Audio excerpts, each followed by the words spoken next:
Welcome to the Victory Podcast, where we explore life, leadership, and journey. I'm your host, amyforsythe, and today I'm pleased to welcome our guest, a retired Marine Corps officer and a protocol expert, Misty Cook.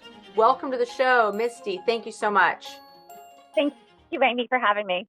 It's great to connect with you and learn more about your journey through the Marine Corps as a Mustang is what they call, prior enlisted turned officer.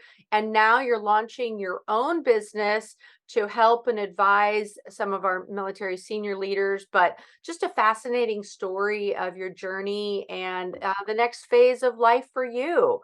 So tell us, let's rewind. Let's go back to just after 9/11 is when you were inspired to join the Marines. Tell us where you were and what brought you into the Marine recruiting office. Yeah, so it was June is when I went into the recruiting office, and I was really just I was after high school, and I was thinking about getting some experience. I was interviewing, and people just kept saying more experience, and I thought, how am I going to get experience if nobody offers a chance, right? And I was going to college, and I kept saying I was going to be a Marine officer. And so I decided to enlist, and I enlisted in June. I went off to recruit training in January of 2002. And then throughout that, for the next couple of years, I was just going to school in the evenings and just kind of balancing just regular Marine Corps life and school. And eventually, somebody had said, you should look into the Marine Enlisted Commissioning Education Program. And so I did, and actually I worked hand in hand with an adjutant, which would affect my choice later in life.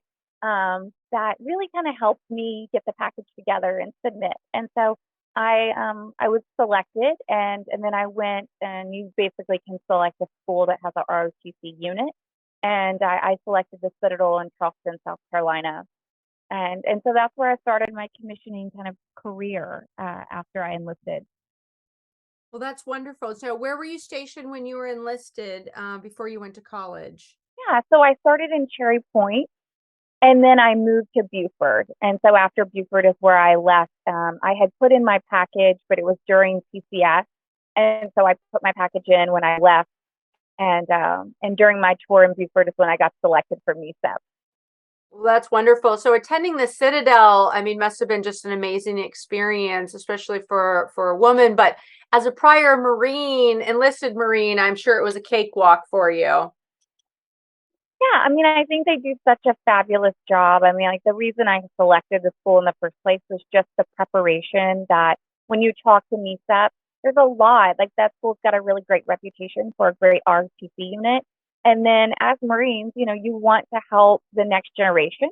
And so that's a whole school of men and women that are considering going into the service. So they have access to you to be able to ask questions, and you can inspire somebody else to choose that path, right? And so the school itself was fantastic. The experience, the town. I did have a different experience in some Citadel cadets because as a MESEP, you're a day student. And so you don't have to do some of those things that, cadets that live on campus. But we did get all the same opportunities and the training to prepare you for OCS and things like that. So that was a really helpful way of doing it. By some people that go to school, they might only have 2 or 3 fellow ROTC unit, people in that entire school. And it was a much closer to a close-knit unit than some schools could be. What a great experience. So then you went back as a brand new second lieutenant in the Marine Corps and completed the rest of your time and just recently retired. So tell us where you were stationed and what your jobs were. So after when I commissioned, my first, I think I was in the fleet for about 60 days maybe, and we were in Iraq. So Camp Lejeune is where I started, and then once I came back and I had went to the regiment, I was an adjutant by trade, and so that's when I started to kind of get interested in protocol. Had a little bit of experience while overseas because there was a lot of guests and things, so we were hosting, and it was kind of fell on an adjutant or an F1 to take care of those guests. So when I went back, I started looking into schools and any kind of education. And DoD itself does not really have a school for protocol officers. So I found a civilian school that I attended, and that really is what started to spark my interest on just how important it is, those details on experiences and hosting people, and how you can really make a difference. It's just, it's like if you don't have it, then you notice. And so I just felt like, man, it'd be really great to be behind the scenes and make those situations for men and women that are hosting counterparts a lot better. So I did that, and then I left and went to Paris Island, and I did my B billet there as a series commander. And following that tour, which of course, I mean, I look fondly back on the growth. There's this idea of going back, and you think it's the same way it's going to be as a recruit, and it just isn't. But gosh, the professional growth that you get working right, with men and women that are just type A personalities, and just there to inspire the next generation was just a mark for sure in my professional career that I'll never forget. And then I left and So went to let me stop you there. So for people who out there listening don't know, what that means is that you are an officer in charge of the recruit training of women. And so that is such an amazing experience in human behavior, right? I mean, the recruits and training these young women and men to become Marines, it's where the rubber meets the road when you're talking about the desire and the passion to serve our country and the care and feeding it takes to make that happen. So you are a part of that. So we thank you for that. Those lights to lights days and nights are tough. You gotta love it to get through that. Absolutely true. Yeah. Yeah. Yeah. And I think, the other thing is the drill instructors, right? Like to be that, to be in charge of those drill instructors, they teach you so much because they push you and they do not let up, right? And they want to make sure that they're proud of that unit that, that guidon is for everybody, not just those recruits. And so you just want to be the fastest and walk the furthest, and you just never, you just can't let your guard down because they're right behind you, making sure that you're leading from the front. So yeah, it was such a really important part of my career and made me, carried a lot of leadership lessons from that experience for sure. I can imagine. I can imagine. So then you transitioned into your next role from there. Yeah. So I left Paris Island and I went to EWS, and so I went up to school, and I knew from that point that I was like I really wanted to. They asked what I wanted to do next, and I knew I wanted to do protocol. And so that's where I went to Special Projects Directorate. That office is the one that does the EOSs, the GOSs, which is General Officer Symposiums, the Fleet Week and Marine Week. So anytime we have multiple general officers and we're hosting events, that's the office that does it. And so that was really a good, experience for me to plan an event, a week-long event, things like that, to just identify what is missing. Like you get to see real time how well you actually planned that, because then you see what happens when you don't have certain things in place, right? And so that was a great experience. And a couple months into that tour, I was asked to join the Commandant's Protocol Office. And so that was, I mean, I wish just wake up and say, pinch me, because I mean, to just kind of come from where I came from in this small town in Texas to where we are today. And I was like, man, I'm on, some G7 flying to, Iwo Jima. And it was just an amazing experience. And so that was really, that year was with General Dunford. It was like crossover between the Amoses and the Dunfords. And so just getting to see what that looks like, hosting counterparts from other countries, dinners and events at the house or the parade every Friday. And then just going to other countries and being hosted, and how important it is to learn culturally, what's acceptable and what's not. And I tell people all the time, like the risk was representing not just the service, but the country, right? And so really understanding what was acceptable in their country and learning it and educating our team so that we were ready when we hit the ground to do the right things for that country and represent the U.S. correctly.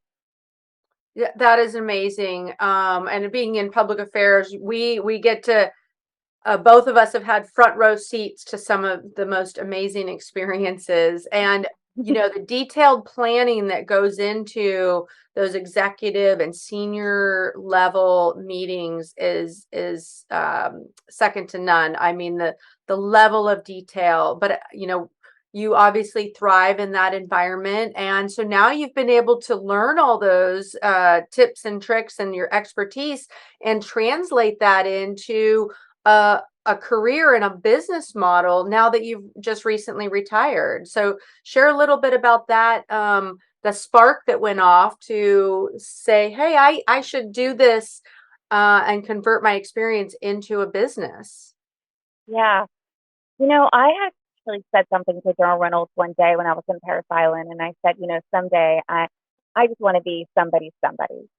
And I just, I used to say that because I would go like out into the hallway and the chief would ask me, where did you go? And I'm like, well, I just, went to drop something off. And he's like, well, don't, because we need you here, and I knew like I wanted to be somebody that they depended on. Right.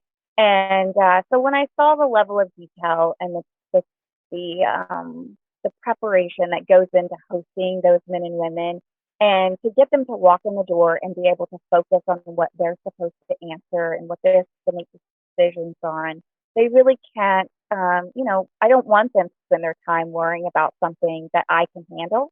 And so if I can think of every detail before they do and just be able to tell them, and then they can stay what we say 30,000 feet, right? So stay up the top of these strategic thoughts and then let me be in the tactical area, then that was like my goal. And so I ran it into General Kelly at a retired EOS once, and I was asking him about, his experience. And this was years before I retired, Amy. So it was, it was swirling around my mind on like how I could do this for almost 5 years, I think.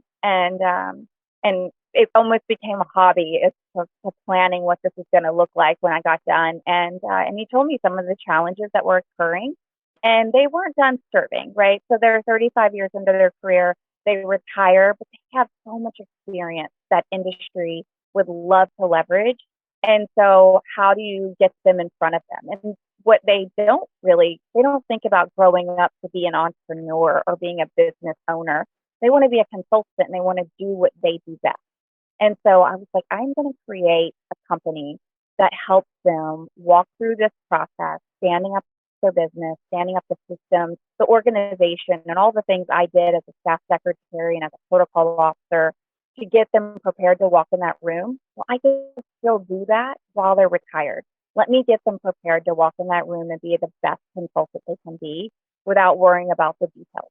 And so I was like, that's what I decided to do, was just recreate almost the G level staff that they're used to having. So that started while I was active duty, just starting to plan it. And as I got closer, I knew that was the way I was gonna go. Well, that's wonderful. It sounds like you've had some good, some other leaders, business leaders, senior officers too, that you can lean on to bounce ideas off of. You mentioned General Lori Reynolds, who many people know, and you're close with her and some other senior leaders in the Marine Corps, and now people are noticing your skill and expertise with your business, Concierge on Call, and they can connect with you on LinkedIn. Of course, you're active on LinkedIn, and where you share some advice and tips and guide people through that.